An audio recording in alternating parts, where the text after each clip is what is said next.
que se segue para ser realmente espiritual. Bom, não ficarei aqui acelerando os problemas que de lá para cá apenas se agravaram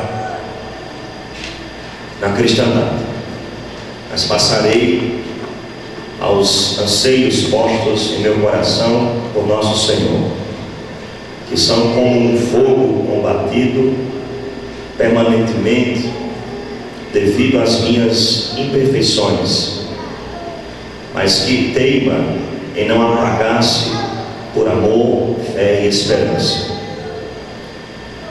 que me permitem perseverar como quem enxerga nitidamente a vitória sobre a carne, o mundo e o demônio. E quão numerosas são as suas sutilezas para com aqueles que se entregam ao Senhor. E por ser imperfeito, não soube até agora me defender.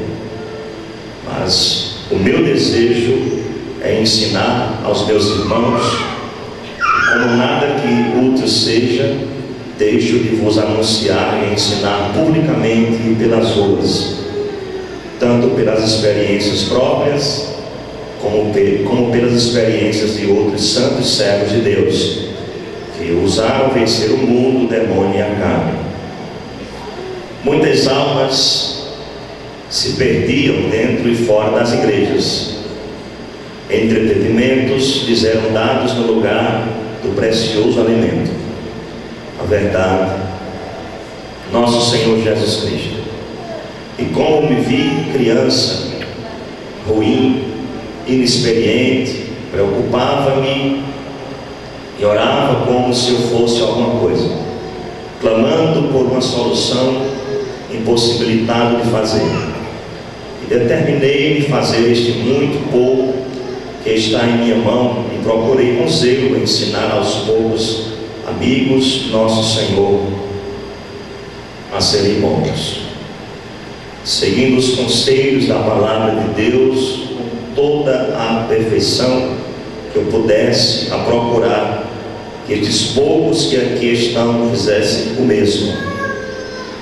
Punha a minha confiança na grande bondade de Deus, que nunca falta em ajudar a quem por ele se determina a deixar tudo.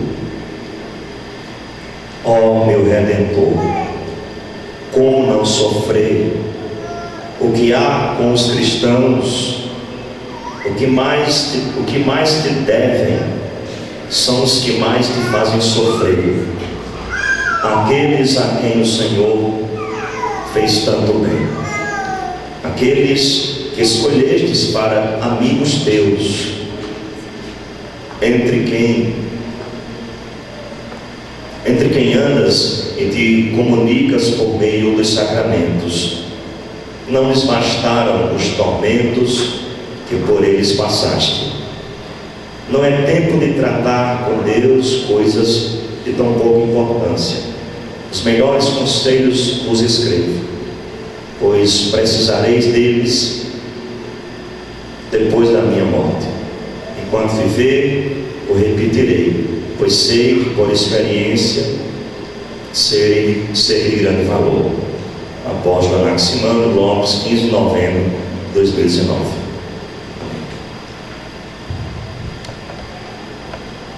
Vamos, irmãos, perceber no texto introdutório que eu deixei registrado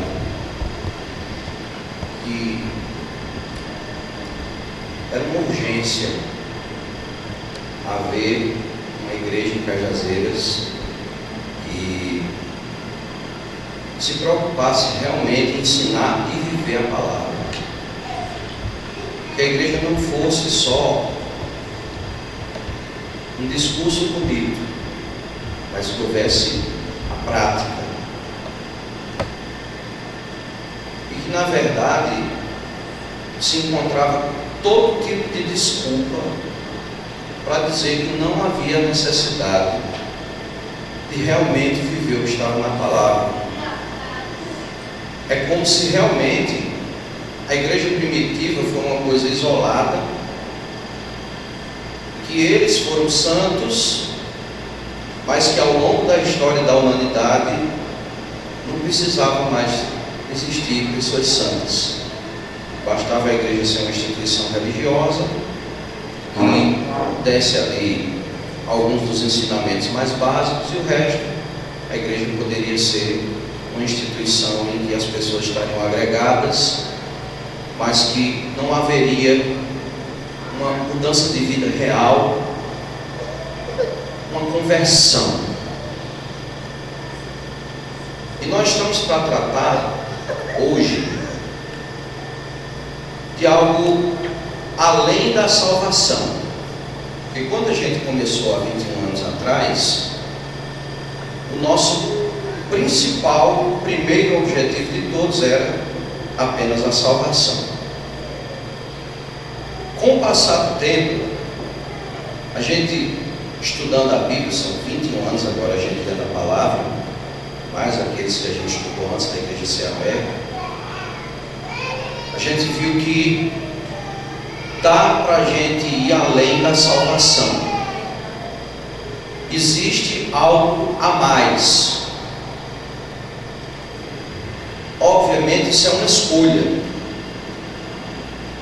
E nem todos os irmãos da Assembleia dos Justos, é bom que você saiba disso, nem todos os irmãos vão escolher o caminho de perfeição. Alguns irmãos se contentarão em apenas ir para o céu, em apenas ser salvo,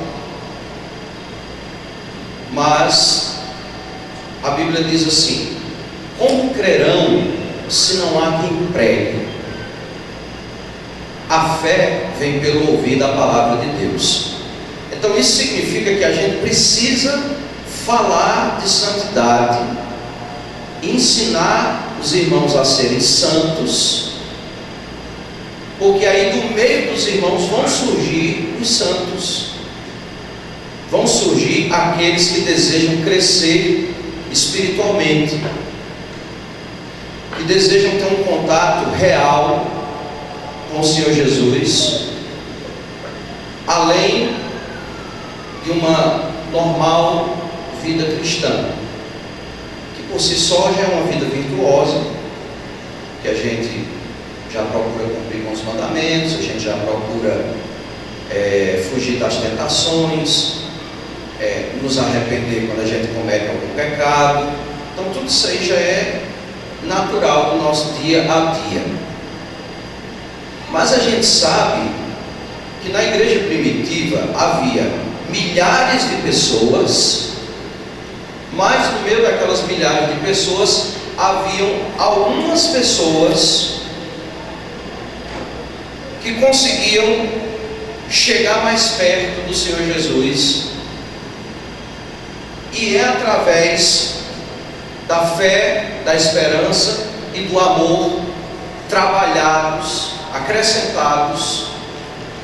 Dessa maneira, esses irmãos crescem espiritualmente de tal forma que coisas extraordinárias e sobrenaturais aconteciam diante deles, na vida deles e também através deles. É claro que a gente não vai dizer que todo crente na igreja primitiva, quando ele passava perto de um enfermo, só à sombra, como a de Pedro, quando passava diante de um enfermo, o enfermo era curado. A gente não vai dizer que isso acontecia com todos os crentes da igreja primitiva, mas aconteceu com Pedro. A gente não vai dizer, por exemplo, que todos os crentes da igreja primitiva de vez em quando eram arrebatados, que foi até o terceiro céu, por exemplo. Mas Paulo foi. Não foram todos os irmãos, mas Paulo foi até o terceiro céu. Irmãos que tiveram visões extraordinárias de coisas que haveriam de acontecer, como João, que foi literalmente acompanhado por anjos que lhes mostravam as coisas que haviam de acontecer. Isso não aconteceu com todo mundo na igreja primitiva, mas aconteceu com João. Não foi todo mundo que recebeu a visita de um anjo em casa, mas Maria, mãe de nosso Senhor Jesus Cristo, recebeu. Cornélio também, e vários outros irmãos receberam. Então nós estamos falando aqui de algo extraordinário. Nós não estamos tratando da vida cristã comum, em que se vive o Evangelho para ir morar no céu. Não, isso aí a gente vai ficar tratando no dia a dia na igreja, porque isso aí é a essência da igreja. E como o nosso trabalho é anunciar o Evangelho a toda criatura, então o nosso trabalho é fazer com que todas as pessoas que cheguem à Assembleia dos Justos saibam a verdade, conheçam a Escritura sem aumentar e sem diminuir. Mas dentre todas essas pessoas que chegarão ao nosso ministério, essas pessoas também precisam ter a oportunidade de saber que tem algo mais acima, e que esse algo mais acima é possível. Se você estiver em uma situação espiritual em que você diga assim: mas irmão, o irmão convida toda a igreja para um momento como esse, e o irmão vai falar que tem algo mais acima do que o normal, que é a salvação, e eu ainda não consegui chegar nem no normal. Por exemplo, eu estou em pecado mortal ainda, eu estou abaixo de zero. Como é que o irmão vem falar de coisa lá de cima, se eu não consegui nem o daqui de baixo ainda?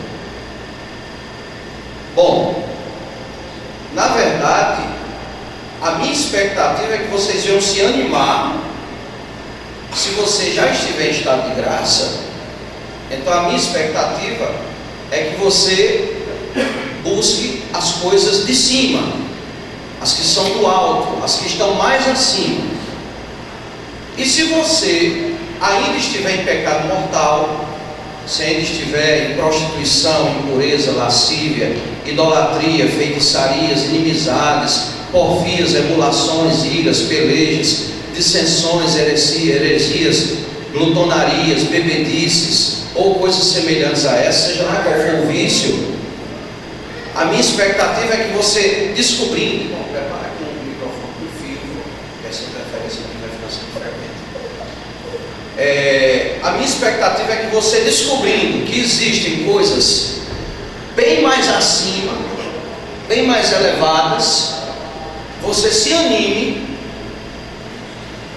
para entrar em estado de graça e progredir espiritualmente.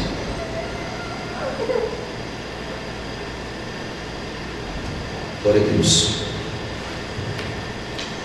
Porque dessa maneira a gente vai ter até a vinda do Senhor Jesus, além de muitos salvos, espero eu, que sejam centenas ou milhares ou milhões para a vontade do Senhor Jesus, se não for apenas através do nosso ministério, mas que pelo menos com os ensinamentos que a gente está divulgando e que vai divulgar muito mais pela internet, enquanto houver liberdade para isso, se não for só na nossa denominação, mas que seja através de todos aqueles que tenham a oportunidade de ouvir aquilo que nós temos a ensinar, porque as igrejas estão tão preocupadas com a praxis, estão tão preocupadas em fazer coisas que funcionam, que acabam esquecendo do crescimento espiritual. E aí você tem igrejas que, ao invés da igreja parar e estudar a Bíblia e aprender o Evangelho e ir buscando a Deus com uma vida sincera de oração, você tem uma igreja que atrai pessoas através de um oba-oba. E a gente Tudo bem, o entretenimento evangélico cristão sadio, ele pode existir, não há nenhum problema nisso. Não tem nenhum problema um crente ir para um show evangélico, ir lá cantar junto com um cantor evangélico, está cantando hinos, pelo menos isso acredito eu que a sua maioria, que não ofendem a Deus. Mas também está na hora da gente botar o pé no chão e começar a fazer a tarefinha de casa, porque a igreja não pode ser um atrativo apenas por meio de entretenimento. Para a gente chegar perto de Deus, nós precisamos de disciplina. Uma pessoa não pode virar atleta se ela não tiver disciplina. Essa pessoa tem que comer a coisa certa, na hora certa. Essa pessoa tem que ter hora de acordar e hora de dormir. Essa pessoa tem que ter exercícios de forma bastante organizada. Senão essa pessoa nunca vai ser um atleta. No máximo vai ser uma pessoa que mantém o peso normal. E quem quer ser atleta